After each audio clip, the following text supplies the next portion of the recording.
పుష్ప సినిమాలో ఎర్రచందనం తరలించిన తరహాలో నెల్లూరు నుంచి చిత్తూరు మీదుగా ఇసుక అక్రమ రవాణా జరుగుతోంది. లారీ టైర్ పంచర్ కావడంతో ఈ దందా వెలుగులోకి వచ్చింది.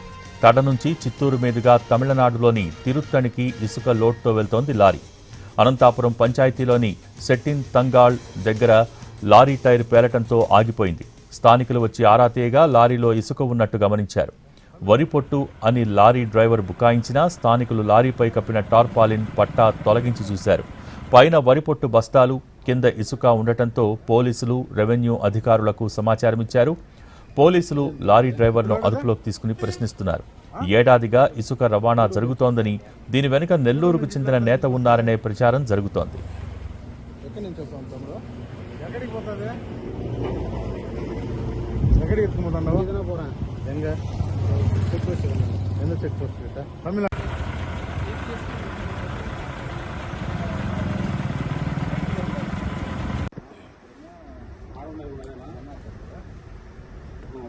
పుష్ప సినిమాలో ఎర్రచందనం తరలించిన తరహాలో నెల్లూరు నుంచి చిత్తూరు మీదుగా ఇసుక అక్రమ రవాణా జరుగుతోంది. లారీ టైర్ పంచర్ కావడంతో ఈ దందా వెలుగులోకి వచ్చింది. తడ నుంచి చిత్తూరు మీదుగా తమిళనాడులోని తిరుత్తణికి ఇసుక లోడ్తో వెళ్తోంది లారీ. అనంతాపురం పంచాయతీలోని సెట్టిన్ తంగాళ్ దగ్గర లారీ టైర్ పేలటంతో ఆగిపోయింది. స్థానికులు వచ్చి ఆరా తీయగా లారీలో ఇసుక ఉన్నట్టు గమనించారు.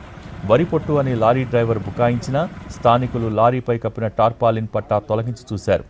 పైన వరి పొట్టు బస్తాలు, కింద ఇసుక ఉండటంతో పోలీసులు, రెవెన్యూ అధికారులకు సమాచారం ఇచ్చారు. పోలీసులు లారీ డ్రైవర్ను అదుపులోకి తీసుకుని ప్రశ్నిస్తున్నారు. ఏడాదిగా ఇసుక రవాణా జరుగుతోందని, దీని వెనుక నెల్లూరుకు చెందిన నేత ఉన్నారనే ప్రచారమూ జరుగుతోంది.